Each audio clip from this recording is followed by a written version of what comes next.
What is up? My name is Cam Quaddy and welcome to my channel. Today, I'm going to be showing you how to make your web camera look much better. So stick around. It'll be a lot of fun. But for now, logo.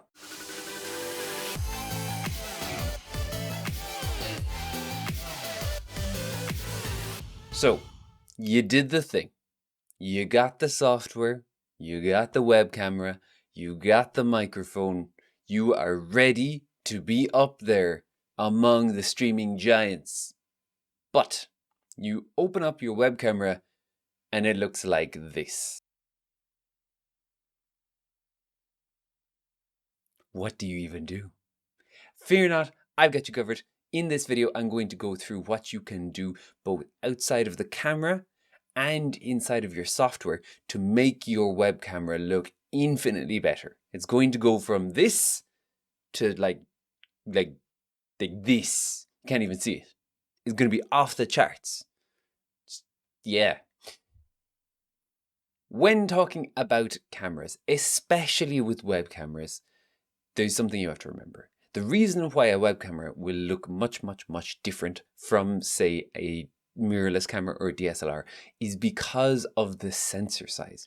Web cameras have a much smaller sensor, like microscopic in comparison, which is why you will never see it with as much detail. It'll never be as crisp, it'll never be as clear. That's why when you are looking at your web camera and when you are trying to make the best of your web camera, the most important thing you can do outside of the camera itself is to have good lighting. In terms of how you can get good lighting, I recommend you look up some videos or some tutorials about how to do different types of lighting. For the lights themselves, I'm a firm believer in getting the biggest lights I can get, because with lighting, the bigger the light and the closer the light, the softer the lighting will be and the nicer the effect. Whereas if you get smaller lights and you have them further away, you will have a much harsher lighting setup. It's definitely worth checking out.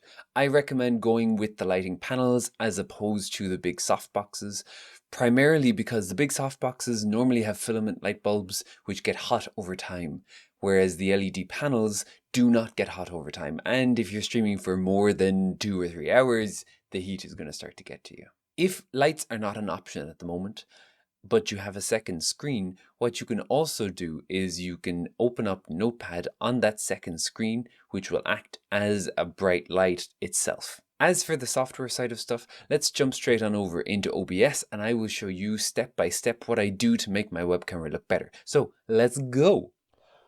We are here in the web camera now, and as you can see, even with a good lighting setup, there is still a lot to be desired. So we're going to go step by step and improve on the setup. First thing you're going to do is you're going to click your webcam source in OBS or whatever software you are using. Always use OBS. Right click, go to properties, go to configure video, and then from here you'll see that it'll bring up this little window which allows you to control the base settings of the camera. If there is anything on this tab right here that is set to auto, make sure you unclick it. Let me show you why. This white balance right here, if I unclick auto, already there's a change. We can toggle this and make it look better. Since we are already on white balance, let me tell you what it is. White balance is how the camera and software decides how warm or cool the lighting setup is. So you can see I am over here at the extreme end.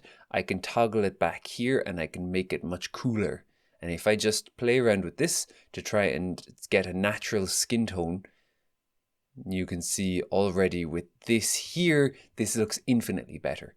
There are tools that you can use online and printouts that you can use to get a perfect white balance, but I just like to eyeball it.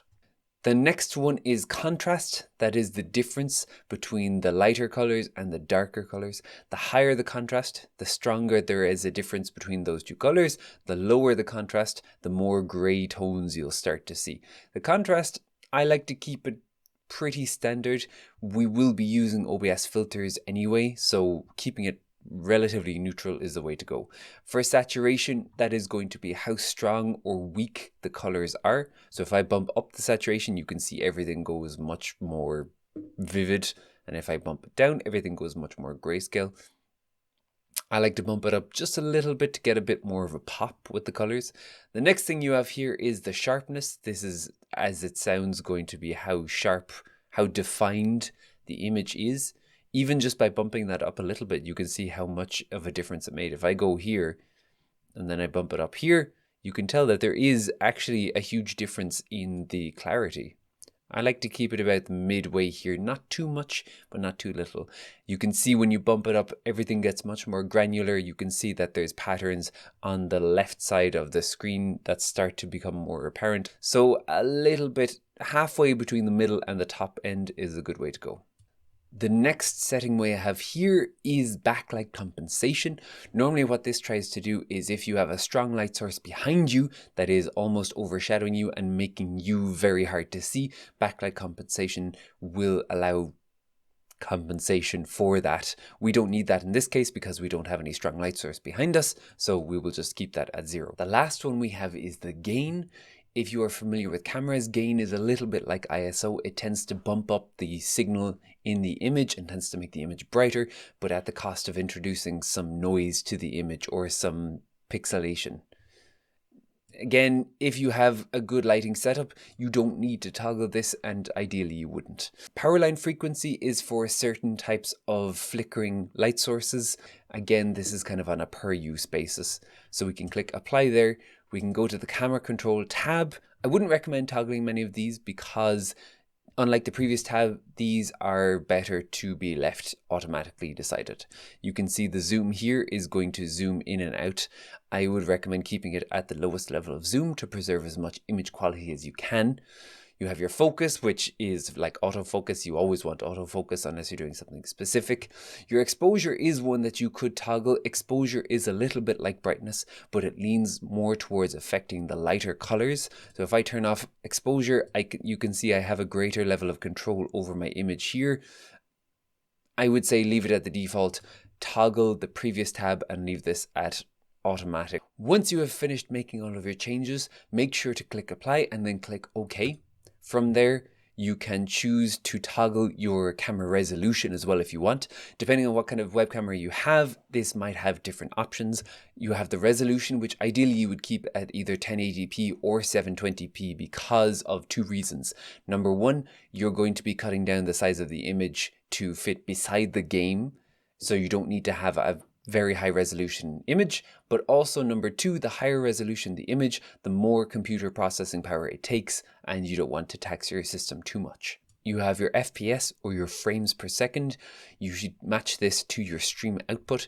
If you are streaming at 30 frames a second, have it set to 30 frames a second. If you have it at 60, set it to 60. After that, you have your video format. This is the format that your web camera will capture the video in. It is normally pretty limited for web cameras. You can see for mine, I only have YUI2 and I have MJPEG. MJPEG is literally just a series of photos or JPEGs taken one after the other, whereas YUI is a standard encoder.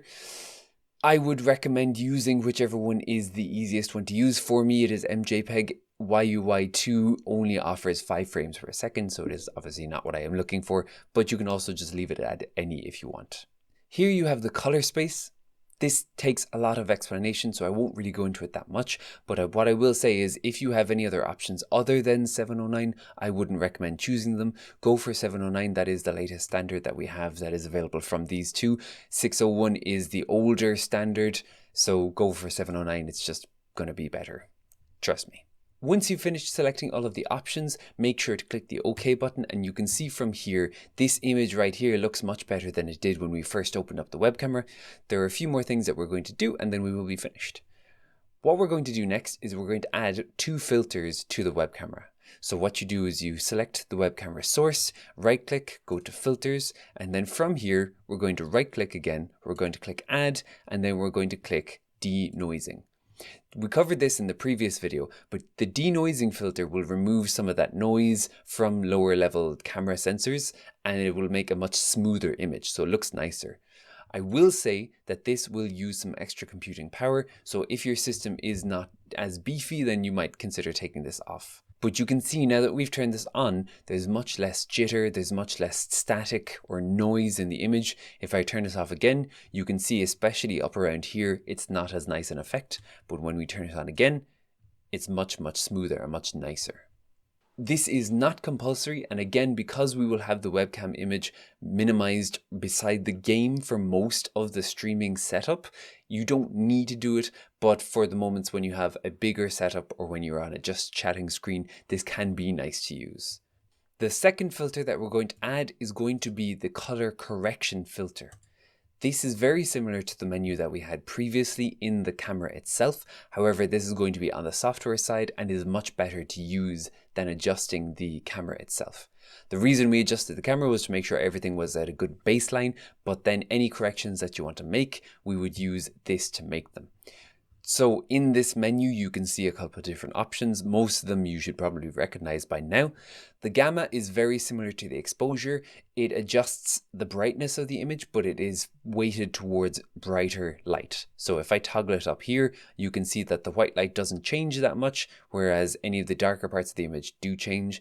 And again, similarly, when I toggle the image lower, you can see that the rest of the image does get darker, but the lights are much later afterwards. This one, you don't need to toggle too much, but it can be nice to just bump it up or down a little bit. We have the contrast again, which I always like to put it up just a little bit. Brightness is like gamma. However, the brightness is uniform, so the brightness will adjust everything equally. You can see the difference here. If I toggle up the brightness, everything changes. And if I bring it down, again, everything starts to get darker. This one I tend to leave at the default because I don't think there's much of an advantage to it unless you are in a very dark room already. Saturation, again, is going to be to do with the colors. You can bump this up a little bit just to make it a bit nicer. Hue shift is going to be for the overall scene of the image. So if you toggle this, it will tell the camera to change every single color in a certain way. This will make more sense when I show you. If I toggle it this way, you can see that now all of the colors are starting to have an introduction of blue to them, and then it goes green, and you can see it. Probably don't do this with your regular stuff, or maybe do, I don't know, but small amounts.